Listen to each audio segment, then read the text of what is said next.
सोचो, अगर तुम सिर्फ 6 साल के हो और तुम्हारी आंखों के सामने तुम्हारे फादर को मार दिया जाए, क्या तुम इसे माफ कर पाओगे या सिर्फ एक ही चीज बचेगी, रिवेंज। ये कहानी है एक मासूम बच्चे की जो सिर्फ शांति चाहता था, लेकिन बन गया हिस्ट्री का सबसे डेंजरस किलर। आज से करीब बहुत ही ज्यादा टाइम पहले 500 AD after the death of Jesus, एक वॉरियर की तरह बैटल में मरना ही एक सच्चे मर्द की निशानी हुआ करती थी। हर टीनेजर और एडल्ट का सपना यही हुआ करता था। लेकिन उन्हीं में से एक बच्चा था जिसका सपना था एक ऐसी जगह जाकर रहना जहाँ ना ही कोई वॉर हो, ना ही कोई खून खराबा, ना ही कोई नफरत। जहाँ की जमीन उपजाऊ और मौसम गर्म हो, और उस जगह को बोला जाता है विनलैंड। लेकिन वक्त के साथ साथ वो एक नॉर्मल बच्चे से एक डेडली किलर बन जाता है, और रिवेंज की वजह से वो और खून करता ही जाता है। तो कहानी शुरू होती है 1002 एडी में, जहाँ यूरोप की दो कंट्रीज इंग्लैंड और डेनमार्क आपस में थ्रोन की वजह से लड़ रही थी। उन्हीं के बीच थॉर्स, जो 15 साल पहले डेनमार्क की आर्मी का कमांडर था, उसने सब कुछ छोड़कर नॉर्मल लाइफ जीने का फैसला किया। वो अपनी फैमिली के साथ आकर एक छोटे से आइसलैंड में बस गया। वहाँ वो एक हैप्पी लाइफ जी रहा था। लेकिन 15 साल बाद उसे डेनमार्क के किंग ने ढूंढ लिया और ऑर्डर दिया कि वो इस बैटल में डेनमार्क की आर्मी को कमांड करे। थॉर्स को अब खून खराबा पसंद नहीं था, उसे अब और जाने नहीं लेनी थी। लेकिन अगर उसने किंग का ऑर्डर नहीं माना तो किंग के लोग उसकी फैमिली और विलेज को मार देते। थॉर्स ऐसा नहीं चाहता था, इसलिए वो किंग का ऑर्डर मान लेता है। आइसलैंड के जितने भी टीनेजर थे सब एक्साइटेड थे कि फाइनली अब हमें भी वॉर में जाने का मौका मिलेगा। हम भी एक वॉरियर की तरह मरकर वल्हला में जा सकते हैं। लेकिन थॉर्स को पता था कि इस बैटल का कोई मतलब नहीं है, सिर्फ और सिर्फ खून बहाना। इसलिए वो वॉर में अकेला ही जाने का प्लान करता है ताकि किसी और पर खतरा ना आए। उसका प्लान था कि सबको दूसरी शिप में वापस ट्रेड विलेज से आइसलैंड भेज दे। इसी बीच थॉर्स का बेटा थॉरफिन, जिसको भी बाहर की दुनिया देखनी थी, वो चुपके से शिप में बैठ जाता है, और जब शिप बहुत दूर चली जाती है तब वो शिप से बाहर निकलता है। ये देखकर थॉर्स बहुत शौक था, लेकिन फिर उसकी खुशी देखकर वो उसे वहाँ कुछ देर के लिए रहने देता है। वो सोचता है कि इसे भी ट्रेड विलेज से वापस आइसलैंड भेज देंगे। फिर वो लोग ट्रैवल करते रहते हैं, लेकिन रास्ते में जब वो एक पहाड़ी के बीच से गुजर रहे थे, तभी ऊपर से अचानक हमला हो जाता है। ये हमला पायरेट्स ने किया था, जिनका लीडर था एस्कलाड। और एस्कलाड को हायर किया था फ्लोकी ने, जो करंट कमांडर था डेनमार्क आर्मी का।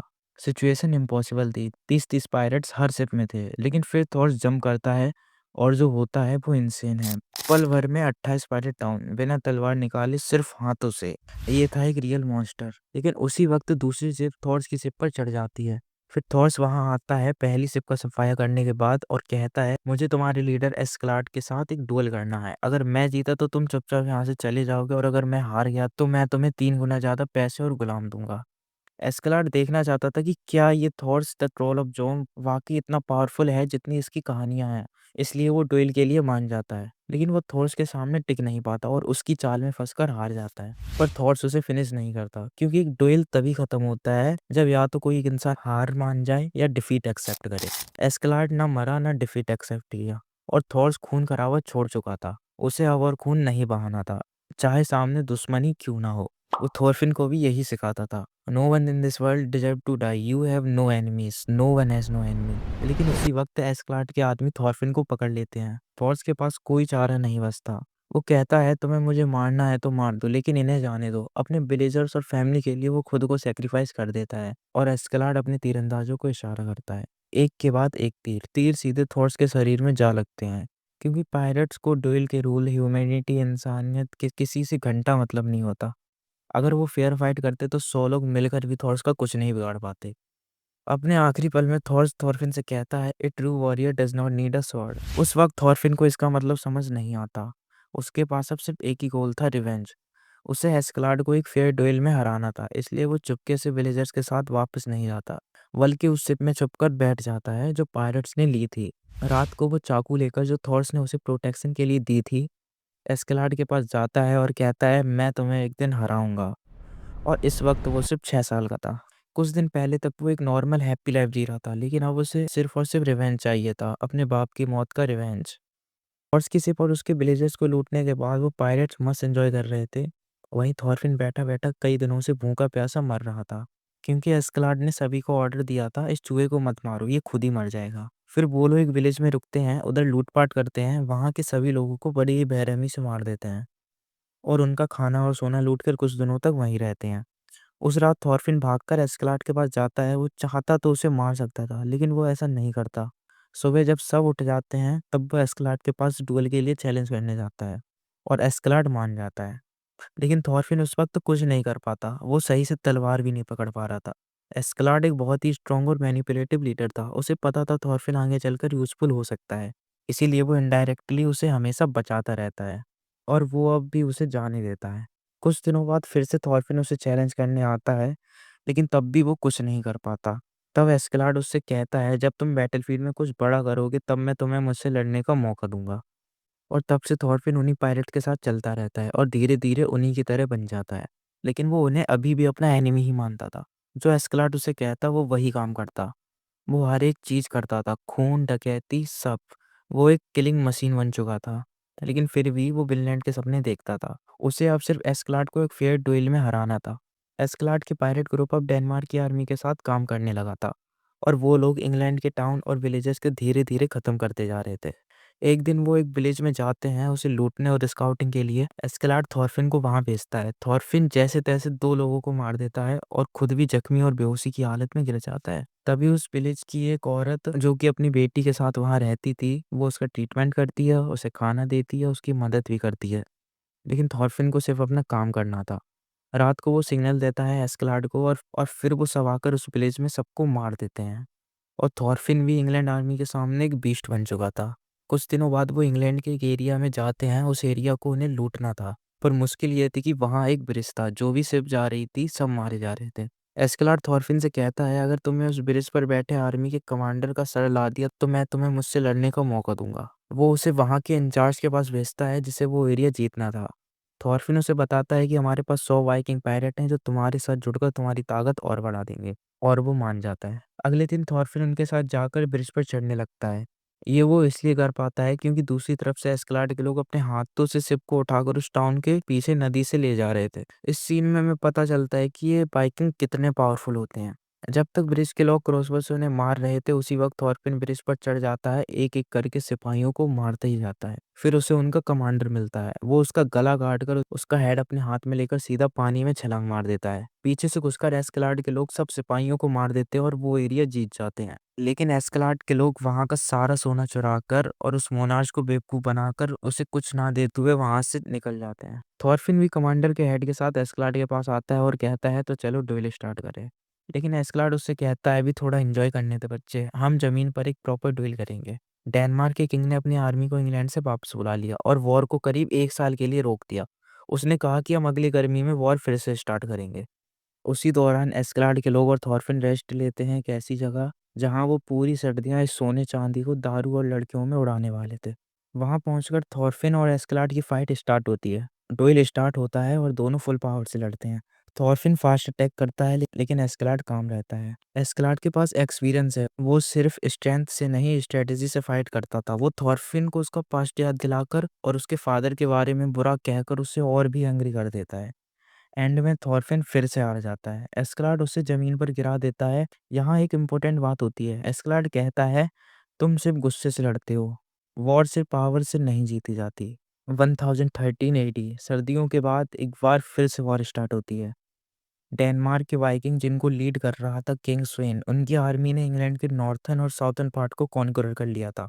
लेकिन उनकी आर्मी फंस गई इंग्लैंड के ट्रेड टाउन लंदन में। वहां जाने का कोई रास्ता नहीं था, बस एक ब्रिज था और उसके दोनों तरफ सिर्फ पानी। आर्मी को उस किले को हड़पने के लिए पानी से ही अटैक करना होगा। और ऊपर से उन्हें लीड कर रहा था थॉरकेल द टॉल, जो एक टाइम पर थॉर्स का पार्टनर हुआ करता था। तो ये थॉरकेल एक वाइकिंग ही था और ऊपर से वो किंग स्वेन का ब्रदर इन लॉ और कमांडर भी रह चुका था। तो फिर उसने इंग्लैंड का साथ क्यों दिया इस जंग में? क्योंकि वो क्रेजी था।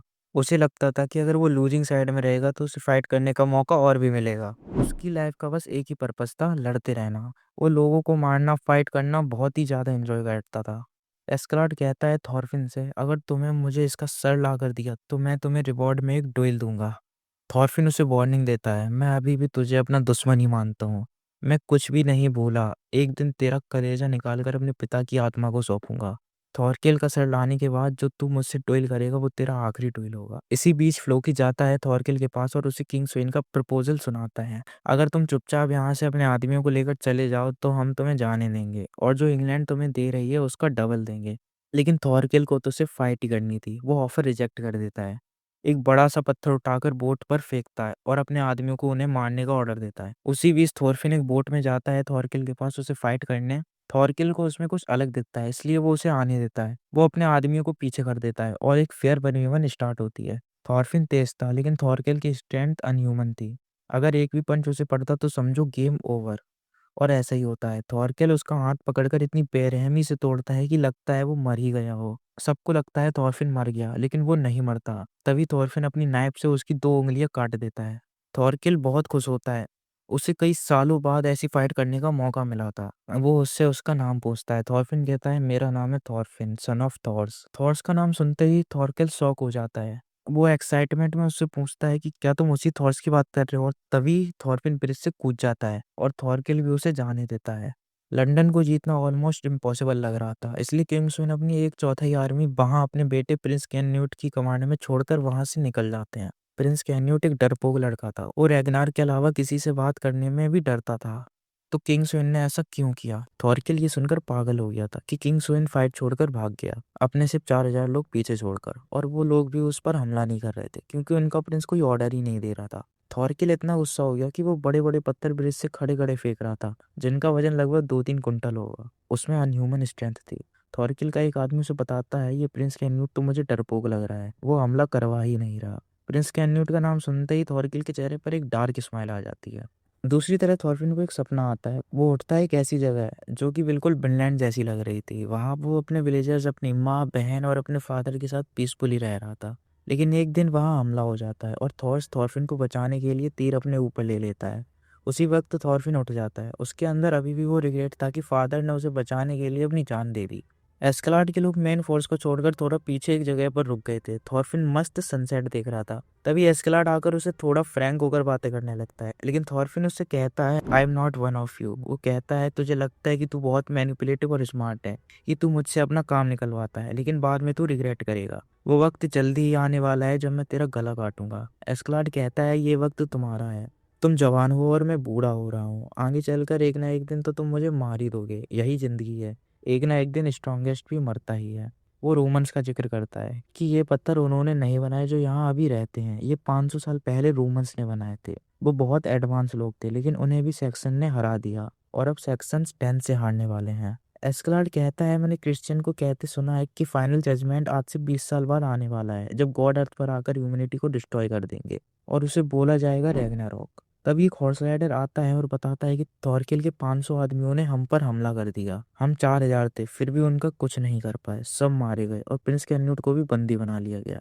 हमें मदद की जरूरत है। हमको 400 सर्वाइवर्स बचे हैं, आकर हमारे साथ प्रिंस को बचाने में हमारी मदद करो। एस्कलाड ये सब सुनते ही उस राइडर का गला काट देता है और एक बहुत बड़ा फैसला लेता है और अपने आदमियों से कहता है, तुम मेरे दोस्तों, हम जा रहे हैं प्रिंस कैन्यूट को बचाने। अगर हम उसे किडनैप कर लेते हैं तो डेनमार्क और इंग्लैंड दोनों से बड़ा रिवॉर्ड मिल सकता है। और उसके सारे लोग जोश में आ जाते हैं। अगले सीन में हमें दिखाया जाता है थॉरकेल अपने 500 वाइकिंग के साथ जा रहा था किंग्सवेन की आर्मी के पास, प्रिंस और रेगनार को लेकर। उनकी बातों में टॉपिक आ जाता है रिलीजन का। ये जो डेंस थे डेनमार्क के वाइकिंग, वो मानते थे थॉर, गॉड ऑफ लाइटनिंग को, वॉलकरीज को, वलहाला को। उनके धर्म में फाइट में अपना खून बहा देना एक ट्रू वॉरियर माना जाता था। और दूसरी तरफ इंग्लैंड के क्रिश्चियंस मानते थे जीसस को। एक नॉर्मल और काइंड लाइफ जीना उनके लिए सबसे बड़ा आदर्श था। प्रिंस के साथ वो एक पुजारी को भी ले आते हैं जो क्रिश्चियन था। थॉरकेल उससे पूछता है कि कौन बेटर है, तुम्हारा रिलीजियन या हमारा? तो वो पुजारी बताता है कि जिसने शराब बनाई है, और ये सुनकर सब हंसने लगते हैं। लेकिन सडनली थॉरकेल को कुछ अलग फील होता है, क्योंकि वहां पर प्रिंस कैन्यूट को बचाने के लिए कुछ सर्वाइवर जो उस जंग से भाग निकले थे, उनका कमांडर थॉरकेल से कहता है, हमारे पास 2000 लोग हैं, प्रिंस कैन्यूट और रेगनार को हमारे हवाले कर दो तो हम तुम्हें जाने देंगे। लेकिन थॉरकेल को पता था कि वो 2000 नहीं है, लेकिन फिर भी वो उनकी विश कंप्लीट करता है और फिर उनसे कहता है, तो चलो फाइट करते हैं। रैगनार उन सभी को रोकता है, लेकिन वो सिपाही कह रहे थे, अगर हम अब भी भागे तो हमें वलहला नसीब नहीं होगा, और फाइट स्टार्ट हो जाती है। इसी बीच एस्कलाड के लोग उन पर थर्ड पार्टी का प्लान कर रहे थे। उन्होंने पूरे जंगल में आग लगा दी थी। वो धीरे धीरे बढ़ती ही जा रही थी, हर तरफ धुआं ही धुआं। थॉरकेल को पता था कि यहाँ पर थर्ड पार्टी इन्वॉल्व है। एस्कलाड थॉरफिन को काम सौंपता है प्रिंस को लेकर आने का, और वो इस मिशन के लिए निकल जाता है। बेयोन उससे पूछता है कि अगर हम रैगनार के 400 लोगों के साथ मिल जाते तो हम 500 हो जाते, फाइट बराबर की होती, शायद चांस बन जाता, तो तुमने ऐसा क्यों किया? एस्कलाड बताता है, अगर हम जीत भी जाते तो सारे क्रेडिट रैगनार के लोग रख लेते, और जो हम कर रहे हैं किसी को पता ही नहीं चलेगा कि ये हमारा काम है। थॉरफिन को प्रिंस मिल जाता है, वो उसके पास जाता है, लेकिन तभी वहां थॉरकेल के सोल्जर्स आ जाते हैं। उनका खात्मा करने के बाद वहां आ जाता है थॉरकेल। वो बहुत खुश था थॉरफिन को देखकर। वो उससे कहता है तो चलो फिर से फाइट करते हैं, लेकिन उससे पहले वो उससे पूछता है कि क्या तुम लोगों ने ये आग लगाई है, लेकिन वो कुछ नहीं बोलता। फिर वो दूसरी बात करता है, अगर तुम्हारे फादर का नाम थॉर्स है तो तुम्हारी माँ का नाम हेल्गा होगा। थॉरफिन शॉक्ड था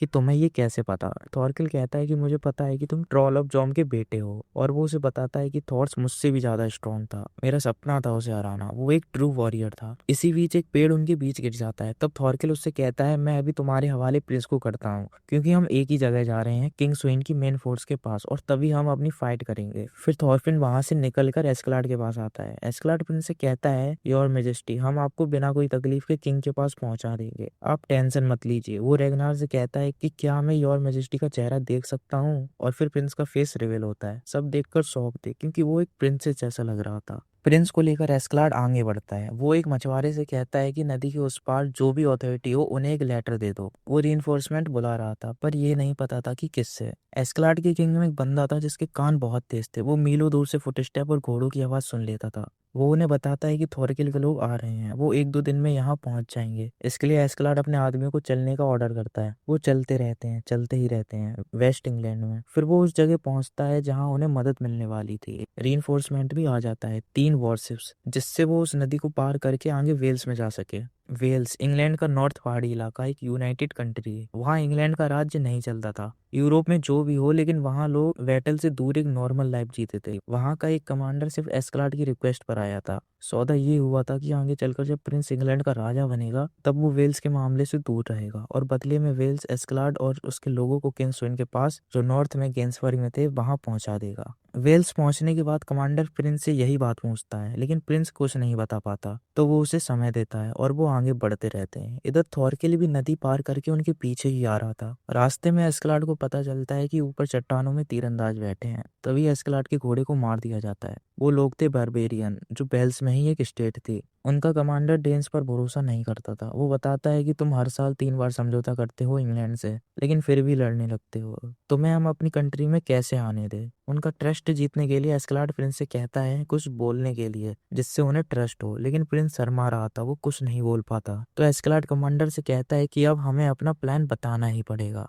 फिर दोनों कमांडर्स और एस्कलाड आपस में बात करते हैं, और इधर हमें एक बहुत ही बड़ा प्लॉट ट्विस्ट पता चलता है। जो एस्कलाड था उसका रियल नेम था ल्यूकियस आर्टोरियस कास्टस। उसका फादर ओलाफ एक डेनिस था, और उसकी माँ लीडिया एक वेल्स थी। एक बार ओलाफ रिवर साइड में उसकी माँ को स्लेव बनाकर ले गया था। इसका मतलब वो हाफ वेल्स और हाफ डेन था। ब्रिटेनिया के लोग आर्टोरियस को मानते थे, और एस्कलाड उनका डिसेंडेंट था। एस्कलाड बताता है कि तुम्हें प्रिंस को तो देखा ही है, वो एक डरपोक है, उसे गद्दी मिलते ही मैं उसे हटाकर खुद इंग्लैंड और डेनमार्क का किंग बन जाऊंगा, तब मैं वेल्स को सेफ रखूंगा, ये मेरी होम कंट्री है। प्रूफ के लिए कमांडर बताता है कि मैंने इसे तब देखा था जब ये 14 साल का था, अपनी माँ के साथ वेल्स आया था। एस्कलाड कहता है कि मैं अपने बाप से नफरत करता हूँ, उसने मेरी माँ के साथ बहुत बुरा किया, और मैं इन डेन्स से भी नफरत करता हूँ। ये सब सुनकर कमांडर कहता है कि हम तुम्हें अपनी कंट्री पार करने देंगे, लेकिन लोगों को लगेगा कि हमने सरेंडर कर दिया, और हम तुम्हारी सीक्रेट को भी किसी को नहीं बता सकते, इसीलिए हम तुम्हें प्रिजनर की तरह ले जाएंगे, ताकि लोगों को लगे कि हमने तुम्हें कैद कर लिया है। एस्कलाड एग्री करता है। वहां से गुजरते वक्त लोग उन पर पत्थर मार रहे थे। इसी बीच थॉरफिन, जिसे प्रिंस की सेफ्टी का कमांड दिया गया था, प्रिंस से कहता है क्या देख रहा है, कुछ बोलना है तो बोल। फिर प्रिंस कहता है मैं तुम्हारे जैसा नहीं हूँ, मैं प्रिंस हूँ, मुझे अपने शब्द चूज करने पड़ते हैं, मैं डरपोक नहीं हूँ, मैं सिर्फ केयरफुल रहता हूँ।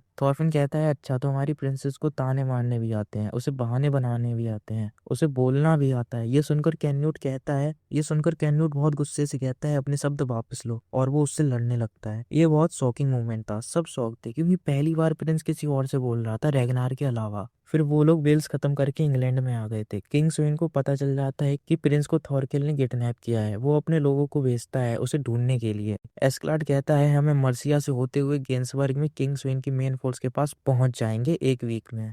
रास्ते में एस्कलाड के लोग उस खजाने के बारे में बात कर रहे थे जो उन्हें प्रिंस कैन्यूट के बदले मिलेगा। वो उस पुजारी से पूछते हैं कि क्या खासे किंग के महल में है, तुम तो वहां रह चुके हो। पुजारी बताता है वहां वुमेन स्लेव है, सोना है, लेकिन वो सब मेरी डिजायर से दूर हैं, मुझे वो नहीं चाहिए। ऐसा नहीं कि मुझे लड़कियां पसंद नहीं, मुझे बस उससे ज्यादा किसी और चीज की चाहत है। वो लोग पूछते हैं तो क्या चाहते हो तुम, वो बोलता है लव। वाइकिंग पूछते हैं कि ये क्या चीज होती है। एक बोलता है मैंने सुना है शायद ये कोई मैजिक स्पेल होता है क्रिश्चियन का। इवन उन्हें लव का मतलब भी नहीं पता था। कुछ दिन बाद वो पूछते हैं, हम दोनों भाई बचपन से साथ लड़ रहे हैं, एक दूसरे को बचाते हैं, साथ रहते हैं, तो क्या ये लव है? पुजारी कहता है नहीं। बातों बातों में बताता है कि 13 साल पहले हमने एक बोट लूटी थी। उसमें एक आदमी था बहुत स्ट्रॉन्ग, उसने बिना तलवार निकाले हमारे 30 लोगों को मारा था, लेकिन आखिर में हमने उसे मार दिया। सोचने वाली बात यह थी कि उसने किसी को जान से नहीं मारा था। पुजारी बहुत एक्साइटेड था। वो पूछता है और क्या हुआ, उसने क्या बोला? वो बताता है उसने कहा था ये true warrior does not need a sword.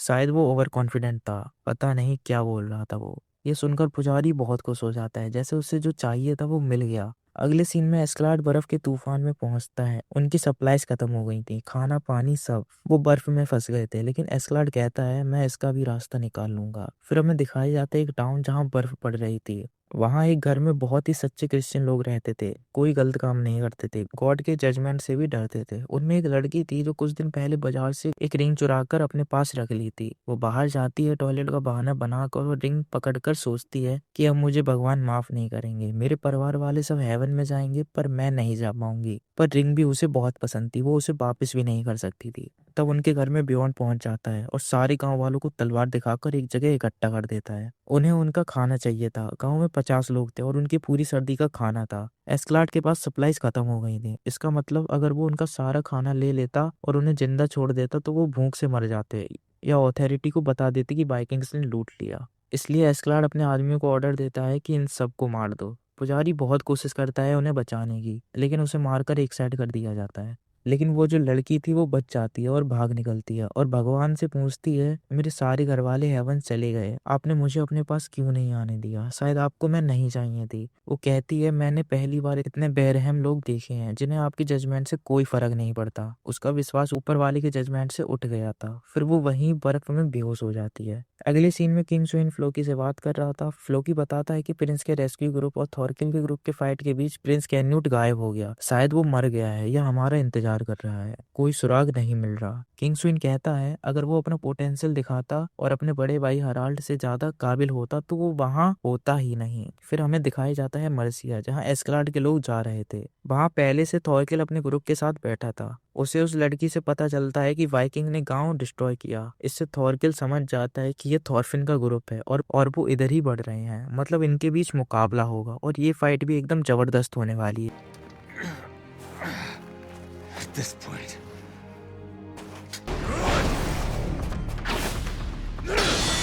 वो लड़की जो वहां से बच निकली थी वो जाकर उस टाउन में इंग्लिश लोगों को ये बात बताती है कि डेन्स आ गए हैं और उन्होंने मेरे टाउन में सभी को मार दिया। तो उस टाउन की इंग्लिश आर्मी थॉरकिल से मदद मांगती है, लेकिन वो तो पहले से ही उनसे फाइट करने के लिए तैयार था। एस्कलार्ड के ग्रुप में जो बंदा था जिसके कान बहुत तेज थे, वो पता लगाता है कि कुछ 50-100 आदमी हमारी तरफ आ रहे हैं। शायद वो इंग्लिश आर्मी के हैं, लेकिन उन्हें ये नहीं पता था कि उनके पीछे आ रहे हैं थॉरकिल के 500 बीस्ट। तो पता नहीं अब क्या होगा। एस्कलार्ड के लोग वहां पर 10 दिनों से रुके थे। वो वहां पर बग्गी बनवा रहे थे और आराम कर रहे थे, लेकिन अब उन्हें वहां से निकलना होगा क्योंकि यर ने बताया था कि वो आर्मी उनकी तरफ बहुत तेजी से बढ़ रही है। अभी तक सिर्फ एक ही गाड़ी बनी थी जिसमें सारी सप्लाईज भी नहीं आ पाती और उन्हें जाना था गेंसवर्ग। तो क्या वो लोग वहां पहुंच पाएंगे या थॉरकिल के हाथों मारे जाएंगे, ये तो हमें आगे ही पता चलेगा। वो पुजारी, प्रिंस कैन्यूट और रैगनार उन मरे हुए विलेजर्स का फेयरवेल कर रहे थे। तभी पुजारी कहता है हे फादर, आपने हमें अपनी इमेजिनेशन में बनाया है, तो हमें इतना अलग क्यों बनाया? किसी को वीक, किसी को स्ट्रॉन्ग, और आप वीक लोगों का ही जजमेंट क्यों करते हो हर बार? अब तो मेरा आपके जजमेंट से दिल ही हट गया है, क्या आप एडजस्ट भी करते हो? ये सुनकर प्रिंस कैन्यूट बहुत गुस्सा हो जाता है और उससे बोलता है तुम कैसे क्रिश्चियन हो जो फादर के जजमेंट पर सवाल कर रहे हो? कुछ दिनों बाद थॉरफिन ने खरगोश पकड़ कर लाता है। रैगनार उससे कहता है इसे मुझे दो, मैं प्रिंस से इसकी कोई डिश बनवाता हूँ। फिर वो लोग मस्त डिनर कर रहे थे। तभी एस्कलार्ड का एक आदमी आता है और कहता है कि इंग्लिश आर्मी ने हमला कर दिया है, हम वॉर में हैं और अब हम गेंसबर्ग नहीं बल्कि डेरवी जाएंगे। रैगनार कहता है कि एस्कलार्ड पागल हो चुका है, ये हमें दुश्मन देश के इतने अंदर क्यों ले जा रहा है, मुझे मिलवाओ उससे। तब वो सैनिक उसे एस्कलार्ड के पास ले जाते हैं, लेकिन ये एक ट्रैप था। पीछे से एस्कलार्ड का एक आदमी वहां आता है और उसके अंदर तलवार घुसा देता है। फिर एस्कलार्ड वहां आकर कहता है तुम्हारी मौत प्रिंस के डेवलपमेंट के लिए जरूरी है और तुम मेरे प्लान में दिक्कत भी कर सकते हो, इसलिए तुम्हें मरना ही होगा। वो उससे उसकी आखिरी विश पूछता है। तब रैगनार उसे एक सीक्रेट बताता है कि डेनमार्क का कोर्ट थ्रोन या तो प्रिंस कैन्यूट को देगा या प्रिंस हेराल्ड को। इससे डेनमार्क की जनता भी बट जाएगी। उन्हें ये मतलब नहीं कि वो एक डरपोक है या उसके अंदर पोटेंशियल नहीं है, एक नोबल होने के नाते उसका भी हक है थ्रोन पर। इसलिए किंग स्वेन ने जानबूझकर उसे वॉर में धकेला, उसे वहां थॉरगिल के हाथों मरने छोड़ दिया, जिससे थ्रोन प्रिंस हराल्ड को मिले, जो कैन्यूट से बेहतर माना जाता है। वो खुद से किसी को ऑर्डर देकर उसे नहीं मरवा सकता था, उसे प्रजा को कोई बहाना देना होगा जिससे वो विरोध में ना आए। उसका सगा बाप उसे मारना चाहता है, तो प्लीज उसकी रक्षा करना। एस्कलार्ड कहता है ये तो मुझे पहले बता देते तो बेहतर होता। फिर रैगनार कैन्यूट का चेहरा देखने को बोलता है, लेकिन एस्कलार्ड साफ मना कर देता है और रैगनार की मौत हो जाती है। वो इंग्लिश आर्मी के सारे लोगों को भी मार देते हैं और फाइट जीत जाते हैं। फिर वो रैगनार की बॉडी कैन्यूट को दिखाता है। वो बहुत शौक में था, अभी तो हम रैबिट सूप पी रहे थे और अचानक से वो बाहर गया और अब वो इस दुनिया में ही नहीं है।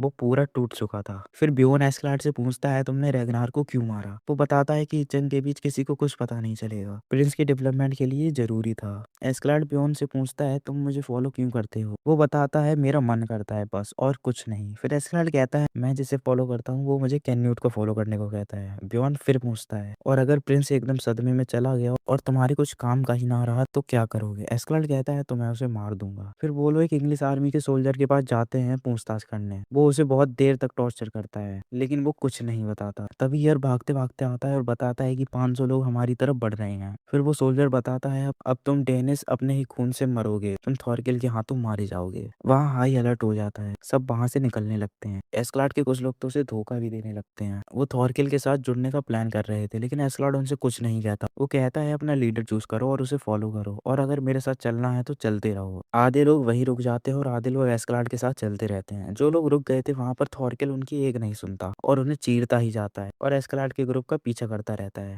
एस्कलार्ड का ग्रुप एक ब्रिज पर पहुंच गया था। अभी भी थॉरकिल का ग्रुप उनसे दूर था। उनके पास ब्रिज तोड़ने का वक्त था, तो वो अपने लोगों को उसे तोड़ने का ऑर्डर देता है। थोड़ी देर बाद अचानक से एक भाला वहां आता है जो थॉरकिल ने फेंका था। ये देखकर सब डर जाते हैं। अब उन्हें भी पता था कि हम बचने वाले नहीं हैं, थॉरकिल जल्दी हमारे पास आ पहुंच जाएगा। फिर वो सब एस्कलार्ड से कहते हैं ये सब तुम्हारी गलती है, लक तुम्हारी तरफ नहीं है, तुम बूढ़े हो गए हो, तुम्हारी डिसीजन मेकिंग स्किल खराब हो चुकी है, तुम हमें दुश्मन के टेरिटरी के इतने अंदर ले आए, उस बर्फ के तूफान में फंसा दिया। अब हमें चुपचाप प्रिंस को हमारे हवाले कर दो। थॉरकिल को सिर्फ प्रिंस चाहिए, हम थॉरकिल को प्रिंस देकर बच जाएंगे। फिर एस्कलार्ड उनसे कहता है मैं तुम लोगों के साथ बरसों से रहा हूँ, लेकिन मैं तुम वाइकिंग्स को रत्ती भर भी पसंद नहीं करता। और थॉरफिन उन ब्योन से प्रिंस को ले जाने को कहता है। वो खुद अकेला उन 50 पायरेट से लड़ने रुक जाता है। ब्योन की बग्गी का पीछा 5-6 हॉर्स राइडर कर रहे थे। वे ब्योन से कहते हैं इसमें हमारा ही फायदा है, प्रिंस को हमारे हवाले कर दो, क्या हम लोग इस रिपोर्ट को अपनी कवर में ले जाएंगे। लेकिन वो उनकी कोई बात नहीं सुनता और मना कर देता है। तब वो लोग ब्योन को मारने की बजाय उसके घोड़े को मार देते हैं, जिससे बग्गी गिर जाती है। बग्गी से उतरकर थॉरफिन घोड़े पर चढ़कर एस्कलार्ड को बचाने जाता है, क्योंकि उसे पता था कि वो लोग उसे मार देंगे। वो अकेला उनका सामना नहीं कर सकता था। उधर एस्कलार्ड उन लोगों को बहुत बेरहमी से मार रहा था और खुद भी बहुत घायल हो चुका था। जब वो लोग क्लोज रेंज में फाइट नहीं कर पा रहे थे तो वो तीर से वार करने वाले होते हैं। तब एस्कलार्ड उनसे कहता है तुम लोग ब्योन और थॉरफिन को नहीं पकड़ पाओगे, वो काबिल फाइटर हैं, लेकिन अगर तुमने मुझे बंदी बना लिया और मेरे बदले उनसे प्रिंस को मांगा तो ब्योन इसके लिए मान जाएगा। ये बात टॉरग्रिम भी सोचता है और अपने तीरंदाजों को उसके पैर में वार करने को कहता है। कई तीर उसके पैर में घुस जाते हैं, लेकिन वो फिर भी खड़ा रहता है। फिर टॉरग्रिम उससे पूछता है तुमने इस प्रिंस के बदले अपनी जान।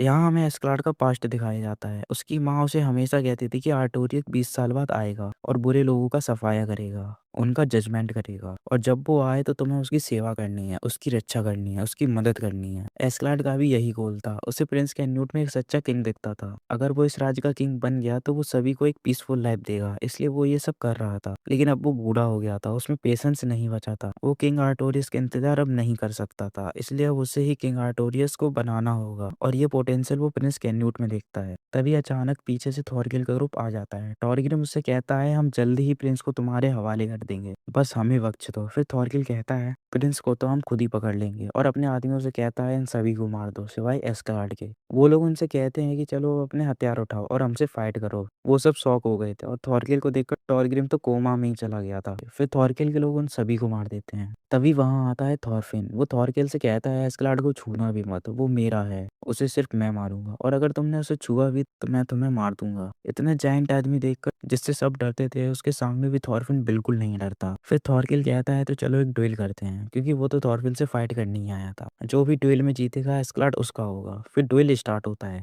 थॉरफिन के हाथों में सिर्फ 2 चाकू थे और थॉरकिल के हाथों में 2 बड़ी बड़ी कुल्हाड़ियां थी, लेकिन तब भी थॉरफिन नहीं डरता। फाइट स्टार्ट होती है। थॉरफिन तेज था, वो छोटे छोटे वार थॉरकिल पर करता जा रहा था, लेकिन वो आर्मर पहने हुआ था। ये फाइट बहुत देर तक चलती रहती है। फिर थॉरकिल उससे पूछता है, अगर तुम मुझे एंटरटेन कर पाए तो मैं तुम्हें तुम्हारे फादर का पूरा पास्ट बताऊंगा। थोड़ी देर बाद वो उससे पूछता है कि तुम्हारे फादर थॉर्स ने क्या तुम्हें बताया है कि एक ट्रू वॉरियर कैसा होता है, लेकिन थॉरफिल नहीं बताता। वो डिस्ट्रैक्ट नहीं होना चाहता था। वो पूरी फाइट में एस्कलाड की तरह काम रहता है। फिर थॉरकिल अपनी कुल्हाड़ी से बर्फ उड़ाकर थॉरफिन को जोरदार किक मारता है, लेकिन डैमेज रिड्यूस करने के चक्कर में थॉरफिन खुद बाउंस बैक हो जाता है और उड़ते हुए बहुत दूर जा गिरता है। फिर सीन शिफ्ट होता है प्रिंस पर। वहां पर बियॉन्ड ने मॉन्स्टर वाला मशरूम खा लिया और अब वो सभी को बहुत बुरी तरह से मार रहा था। लेटे लेटे प्रिंस सपना देख रहा था रैगनार का। वो उसे बताता है कि गलती मेरी ही है, मैंने तुम्हें एक कॉमन फार्मर के बच्चे की तरह बड़ा किया है। प्रिंस कहता है, मैं यही चाहता था, तुम ही एक हो जो मेरी परवाह करता है इस दुनिया में। क्यों तुमने मुझे अकेला छोड़ दिया इन लोगों के बीच? काश मैं तुम्हारा बच्चा बनकर जन्म लेता। फिर रैगनार उससे कहता है, तुम्हें जागना होगा, और अपना फेयरवेल देकर वहां से चला जाता है। प्रिंस उठता है। पुजारी उससे कहता है, देख रही हो, ये सब तुम्हारी वजह से लड़ रहे हैं, जो जीतेगा तुम उसके होगे। प्रिंस बताता है कि रैगनार मुझे अलविदा कहने आया था, वो ही मुझे इस दुनिया में सच्चा प्यार करता था। फिर पुजारी कहता है, ये लव नहीं होता। अगर ये लव होता तो क्यों वो तुम्हें बचाने के लिए उन विलेजर्स जिनकी कोई गलती नहीं थी उन्हें मरने देता?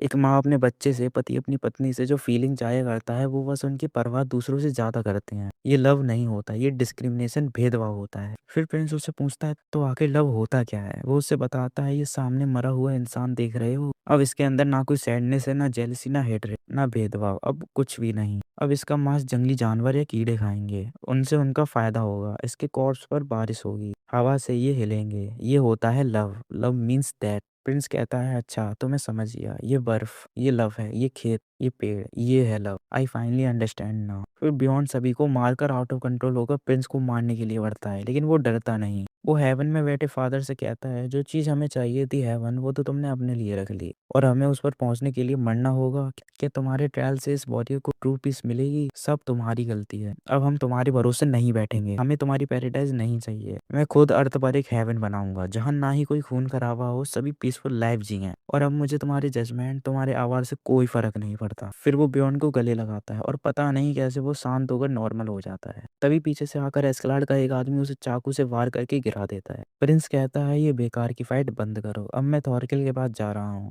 बियॉन्ड कहता है, मैंने अपनी जान दांव पर लगा दी, अगर तुम थॉरकिल के पास गए तो इस फाइट का क्या मतलब होगा? प्रिंस कहता है, तुम्हारी फाइट का कोई मतलब नहीं था। अब से मैं तुम्हें एक प्रॉपर टाइम, एक प्रॉपर बैटल जिसका मतलब हो, और तुम्हारी मौत को एक प्रॉपर मीनिंग दूंगा। वो कहता है, घोड़े तैयार करो। पुजारी से उसे हील करने को बोलता है और निकल पड़ता है थॉरकिल की तरफ। ये बहुत शॉकिंग मोमेंट था। प्रिंस अब पूरा बदल चुका था। अब वो डरपोक नहीं रहा था, वो एकदम किंग की तरह बोल रहा था, उनके जैसा बर्ताव कर रहा था। फिर सीन शिफ्ट होती है थॉरफिन पर। उसका पैर टूट गया था, एक हाथ डिस्लोकेट हो गया था। ऐसे में वो अब और नहीं लड़ सकता था। तब एस्कलाड उसके पास जाकर उसकी बोन्स ज्वाइन करता है और उसे काम रहने को बोलता है। फिर थॉरकिल उसे बताता है, तुमने मुझे एंटरटेन किया, तो अब मैं तुम्हें थॉर्स के बारे में बताऊंगा। मैं और थॉर्स जोम्स वाइकिंग दल के कमांडर थे। हमने कई फाइट्स की। थॉर्स स्ट्रॉन्गेस्ट वाइकिंग था, इसलिए जोम्स का जो हेड था, जो मेरा भाई भी था, उसने अपनी बेटी हेल्गा की शादी थॉर्स से करा दी। इस हिसाब से मैं तुम्हारा ग्रेट अंकल हुआ। फिर हम एक वॉर में गए नॉर्वे। जंग के बीच थॉर्स वहां पानी में कूद गया और कभी वापस ही नहीं आया। सबको लगा वो मर गया है। उसका फ्यूनरल भी हुआ। मैं तो रोया भी था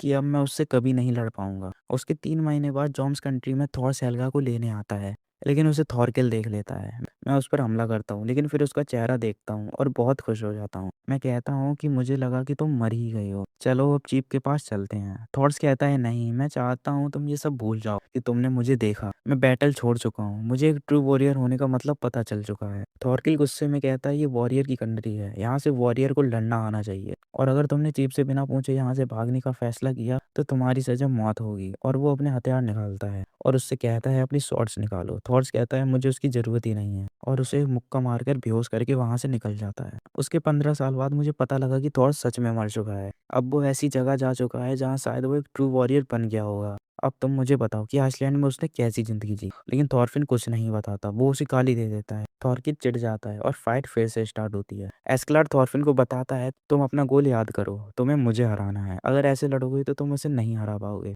और मारे जाओगे। जैसा मैं कहता हूँ वैसा करो। आज से कई साल पहले मैंने एक बैटल में थॉरगिल को अपने घुटनों पर गिरते हुए देखा था। वो बस एक छोटा सा मूवमेंट था। पहली बार मैंने इस बीस्ट को गिरते देखा। फिर वो दोनों एक प्लान बनाते हैं। फाइट में थॉरफिल लड़ नहीं पा रहा था। थॉरकिल उसे फिनिश करने ही जा रहा था। तभी एस्क्लाड अपनी स्वॉर्ड थॉरकिल की आंख की तरफ करता है, सूरज का रिफ्लेक्शन लेकर। जैसे ही अचानक से उसकी आंखों में लाइट पड़ती है, उसकी माइंड की नर्व कंफ्यूज हो जाती हैं। तभी थॉरफिन उसे एक लात मारता है, जिससे वो ब्लैकआउट होकर 5 सेकंड के लिए गिर जाता है। थॉरफिन उसके हेड पर हिट करता है। ये थॉरकिल की वीकनेस थी। थॉरफिन थॉरकिल को फिनिश करने ही जा रहा था, लेकिन उसके लोग उसे पकड़ लेते हैं। तभी थॉरकिल उन्हें ऑर्डर देता है, ड्यूल का रूल मत तोड़ो। क्या तुम नहीं चाहते कि मैं वलहला जाऊं एक ट्रू वॉरियर के रूप में? लेकिन उसका लेफ्टिनेंट नहीं मानता। वो कहता है, अगर तुम मर जाते तो इन 500 बीस्ट को कौन संभालता? इस बच्चे को मरना होगा, चाहे तुम्हें मुझे मारना है तो मार दो। फिर थॉरकिल अपनी हार एडमिट कर लेता है, क्योंकि थॉरफिन तो ये करता नहीं। तभी वहां पर कैन्यूट आ जाता है। वो कहता है, मुझे एस्क्लाड और थॉरफिन चाहिए और कुछ खाना। थॉरकिल कहता है, मैं तुम्हें पागल दिख रहा हूँ क्या जो अपने शिकार को जाने दूं? तब कैन्यूट कहता है, तुम्हें मुझसे कुछ नहीं मिलेगा। मेरा बाप मुझे मारना ही चाहता है। वो अपनी सच्चाई बताता है और कहता है, मुझे परवाह नहीं कि मैं मरूं या जीऊं, लेकिन अगर जिया तो मैं स्वेन को मारकर खुद राजा बनूंगा और इस दुनिया को पैराडाइज बनाऊंगा। थॉरकिल कहता है, अच्छा तो तुम्हें अपनी मौत से डर नहीं लगता? और वो उसे एक जोरदार मुक्का मारने ही वाला होता है। अगर वो लगता तो कैन्यूट इंस्टेंट मर जाता, लेकिन थॉरकिल रुक जाता है, क्योंकि कैन्यूट बिल्कुल डरा ही नहीं था। उसकी आंखें बिल्कुल थॉर्स की तरह हो गई थी। फिर थॉरकिल कहता है, मेरी जिंदगी का सबसे बड़ा रिग्रेट है कि मैं थॉर्स के साथ उस दिन नहीं गया। ये गलती मैं दोबारा नहीं करूंगा। आज से मैं तुम्हारी मदद करूंगा किंग स्वेन को मारने में। तब वहां से एस्कार्ड आता है और प्रिंस से कहता है, मैंने ही रैग्नार को मारा था। आप मुझे मार सकते हो, लेकिन अगर नहीं मारा तो मैं जिंदगी भर आपकी सेवा करूंगा। कैन्यूट गुस्सा तो था, लेकिन वो कहता है, रैग्नार की जगह लो और मेरे सलाहकार बनो। फिर वो सभी से कहता है, तो चलो गेंसबर्ग किंग स्वेन को उसके थ्रोन से हटाने हैं। प्रिंस ने गेंसबर्ग मैसेज भेज दिया था अपने रिटर्न का, और ये भी कि थॉरकिल उसका साथी बन गया है। लेकिन कमांडर फ्लोकी को लगा कि ये कोई ट्रैप है थॉरकिल का, इसलिए वो आर्मी तैयार रखता है। लेकिन जब वो थॉरकिल को प्रिंस के अंडर कमांड करते हुए देखता है और प्रिंस के बोलने के ढंग को देखता है, तब वो बिल्कुल शॉक हो जाता है। फिर वो सभी जाते हैं किंग से मिलने, लेकिन प्रिंस थॉरकिल से कहता है कि तुम जाकर हमारे लिए लोग ढूंढो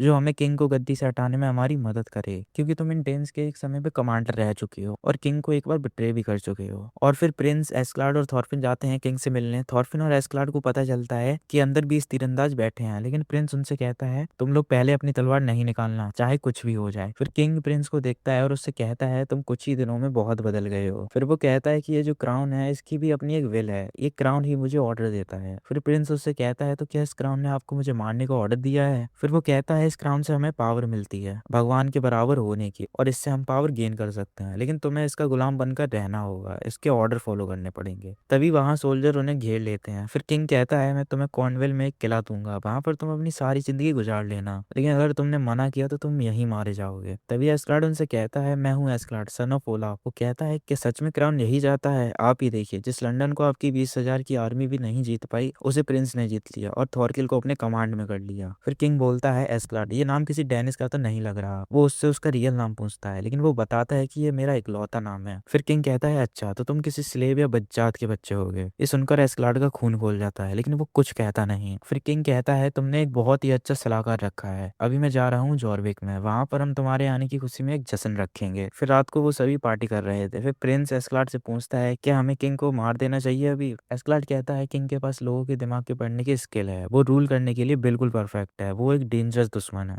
हम उन्हें अभी नहीं मार पाएंगे, लेकिन जब मौका मिलेगा तब हम ये करेंगे। तब तक के लिए हमें उनका दोस्त बनकर रहना होगा। फिर वहां पर रैगनार का भाई आता है। प्रिंस उसे बताता है कि रैगनार नहीं रहा। वो गुनार को बताता है, ये किंग की गलती है, इसलिए मैं उनसे बदला लूंगा। तुम्हें बस वो क्या करते हैं दिन में इसकी खबर मुझे देनी है। लेकिन एस्क्लाड को गुनार पर फुल ट्रस्ट नहीं था, पता नहीं क्यों। वो बाहर आता है। वहां पर टॉर्ग्रिम और एटली, जिसने ब्योन को मारा था, वो उससे अलविदा कहकर घर जा रहे थे। एटली ब्योन के बारे में माफी मांगता है। फिर एस्क्लाड कहता है, वो अब नहीं बचेगा, घाव गहरे हैं। फिर वो उसे गोल्ड ब्रेसलेट देता है, लेकिन एक शर्त पर, कि वो कभी तलवार नहीं चलाएगा, कुछ भेड़ बकरी पालेगा, शादी करेगा किसी लड़की से, बच्चे करे और बिस्तर पर ही मर जाएगा, और अगर तू बैटलफील्ड में दिखा तो मैं तुझे उसी वक्त मार लूंगा। फिर वो वहां से चले जाते हैं। वो सभी लोग निकल पड़ते हैं जॉर्विक टाउन में, जिसे किंग स्वेन अपने राज्य की कैपिटल बनाना चाहता था। एस्क्लाड उनसे कहता है, जो कल मीटिंग होगी उसमें किंग स्वेन आपको और थॉरकिल को अलग करेंगे किसी किले के कमांड के लिए। लेकिन प्रिंस को पता था कि अगर ऐसा हुआ तो वो किंग स्विन को कभी भी नहीं मार पाएगा। तभी अचानक से क्रॉसबो आकर प्रिंस की चेस्ट पर लगता है। जिसने ये क्रॉसबो मारा था उसे तो थॉरफिन पकड़ लेता है, लेकिन तभी उसे वहां मिलते हैं मिस्टर लीफ, जो उसे बचपन में फिनलैंड की कहानियां सुनाया करते थे। थॉर्स की मौत के बाद उन्होंने हेल्गा और येल्वा से वादा किया था कि मैं थॉरफिन को एक ना एक दिन आपके पास जरूर लाऊंगा, और आज जाकर 12 साल बाद वो उसे मिलता है, लेकिन एक बिल्कुल ही खतरनाक रूप में। फिर थॉरफिन मिस्टर लीफ से पूछता है कि फिनलैंड अभी भी वैसा ही है, लेकिन मिस्टर लीफ कुछ नहीं बता पाते। वो बोलते हैं तुम्हें अपनी माँ और बहन के बारे में पूछना चाहिए, उन्हें तुम्हारी बहुत फिक्र है, चलो मेरे साथ आइसलैंड चलो, तुमने बहुत कुछ कर लिया है। लेकिन थॉरफिन कहता है जब तक एस्कलार्ड की सांस चल रही है मैंने तब तक कुछ भी नहीं पाया, और जब तक मैं उसे मार ना दूं तब तक मेरा रिवेंज कंप्लीट नहीं होगा। मिस्टर लीफ बहुत रिक्वेस्ट करते हैं उसे चलने की, लेकिन वो नहीं मानता। फिर वो कहते हैं मैं इसी टाउन में रहूंगा, जब तुम्हारा मन बदल जाए मेरे साथ चलना। दूसरी तरफ जिसे तीर लगा था वो प्रिंस नहीं था, बल्कि एक स्लेव थी जिसे एस्कलार्ड ने वहां खड़ा किया था, और जो क्रॉसबो वाला था वो भी उसी का आदमी था। एस्कलार्ड ने अपने लोगों से वहां पर यह अफवाह फैलाई कि प्रिंस को मरवाने की कोशिश किंग ने खुद करवाई है, और अब प्रिंस को मारने के लिए किंग पक्का थॉरकिल और प्रिंस को अलग करेगा, जिससे वो प्रिंस को मार सके। और यही होता है, सारी जगह ये अफवाह फैल गई थी। लेकिन जब गुनार को ये सब पता चलता है वो सीधा एक खबरी के पास जाता है किंग को ये बताने के लिए, लेकिन एस्कलार्ड को पता था कि वो उन्हें धोखा दे रहा है। वो किंग का लॉयल है, इसलिए वो उसे जाने देता है, क्योंकि वो चाहता था कि ये रूमर्स किंग तक पहुंच जाए,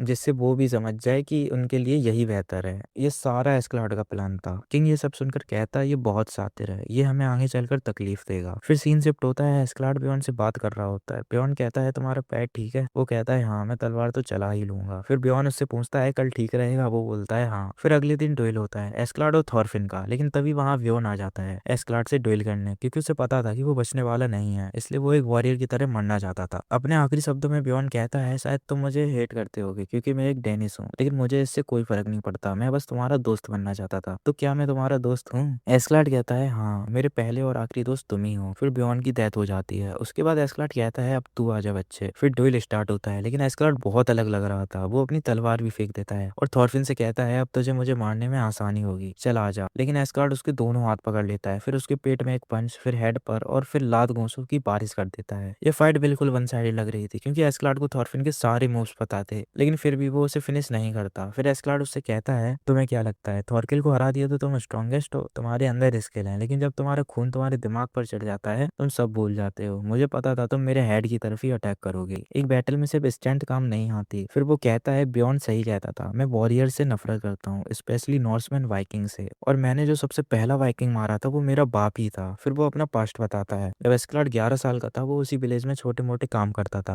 अपनी माँ और अपने जीने के लिए, क्योंकि किंग ओलाफ ने जब उसकी माँ बीमार हुई तो उसे बाहर निकाल दिया था। एस्कलार्ड की मॉम हमेशा आर्थर के बारे में बात करती रहती थी। उन्होंने इतनी बार उनकी बात की कि एस्कलार्ड को इस पर विश्वास होने लगा था। वो बताती थी कि वेस्टर्न सी के बहुत बार एक पैराडाइज है, अर्थ पर एक ऐसी जगह जहाँ आर्थर एक हैप्पी लाइफ जीता है, लेकिन एस्कलार्ड को पता था कि अगर हमारे पूर्वज ऐसी जगह रहते होते तो वो कभी भी इस जगह नहीं आते, इसलिए ये जगह उन्हें खुद बनानी होगी, चाहे वो कोई हीरो हो, कोई गॉड हो, या कोई भी हो। फिर एक दिन उसकी माँ पागल हो गई, वो रोड पर आ गई और किंग ओलाफ को आर्टोरियस समझ बैठी, और तभी ओलाफ उसका गला काटने ही वाला था। तभी एस्कलार्ड वहां आ जाता है और उससे फाइट करता है, लेकिन वो हार जाता है। लेकिन ओलाफ को वो पसंद आ जाता है। वो कहता है क्या तुम मेरे बेटे हो? वो बोलता है हाँ। ओलाफ कहता है तो अब से तुम मेरे साथ महल में रहोगे, तुम वॉरियर बनना सीखोगे, तुम्हारे अंदर टैलेंट है। एस्कलार्ड को पता था कि 11 साल की उम्र में वो उसे नहीं मार पाएगा, इसलिए वो उसके साथ रहने लगता है और सब कुछ सीखता है। फिर 2 साल बाद वो मौका देखकर उसे मार देता है, उस तलवार से जो उसने अपने एक भाई से चुराई थी, जिससे ओलाफ की अक्सर बहस होती रहती थी। सभी को लगा कि उस भाई ने ही ओलाफ को मारा है और उसे फांसी दे दी गई, और फिर एस्कलार्ड वहां से निकल गया। फिर वो थॉरफिन से कहता है तुम तो मेरे साथ 12 साल से हो और अभी तक तुम कुछ नहीं कर पाए, इससे पता चलता है कि तुम कितने बड़े बेवकूफ हो, अब से तुम्हें जो करना है करो, तुम मेरे साथ नहीं रहोगे। और फिर वो बियॉन को लेकर वहां से चला जाता है। थॉरफिन रेज में पागल हो चुका था, वो गिरते पड़ते सब एस्कलार्ड के बारे में सोचते हुए टाउन की गलियों में चल रहा था। वहां कुछ लोगों से उसकी फाइट हो जाती है, फिर वहां के इंचार्ज आते हैं और उसे पकड़कर बंदी बना लेते हैं और पिंजरे में डाल देते हैं। मीटिंग का समय हो गया था और सभी वहां पहुंच गए थे। किंग्समैन कहता है मैं बहुत खुश हूँ अपने बेटे और मेरे पुराने दोस्त के लौटने की खुशी में, इसलिए वो कहता है कि मैं अपने बेटे प्रिंस कैन्यूट को मर्सिया देता हूँ और थॉरकिल को उसके कमांड में लगा देता है। सभी सोच रहे थे कि पक्का किंग के पास और कोई चारा ही नहीं बचा होगा, उसे यही करना पड़ता। एस्कलार्ड बहुत खुश हो रहा था क्योंकि सारी चीजें उसके प्लान के अकॉर्डिंग ही हो रही थी। लेकिन तभी किंग कहता है पूरे यूरोप में एक ऐसी जगह है जहाँ हमारे ऑर्डर्स नहीं माने जाते, वेल्स। हम अगली गर्मी में वहां जाकर वो लैंड उनसे लेंगे और फिर पूरे यूरोप को जीत लेंगे। ये सुनकर एस्कलार्ड का फेस का रिएक्शन देखने लायक था। अब तक हर चीज उसके प्लान के अकॉर्डिंग हो रही थी, बस ये एक चीज छोड़कर। फिर फ्लोकी बताता है कि एस्कलार्ड के वेल से कोई नाता है क्योंकि उसने उसका फेस उस वक्त देखा था। अब एस्कलार्ड के दिमाग में बहुत थ्योरीज चल रही थी।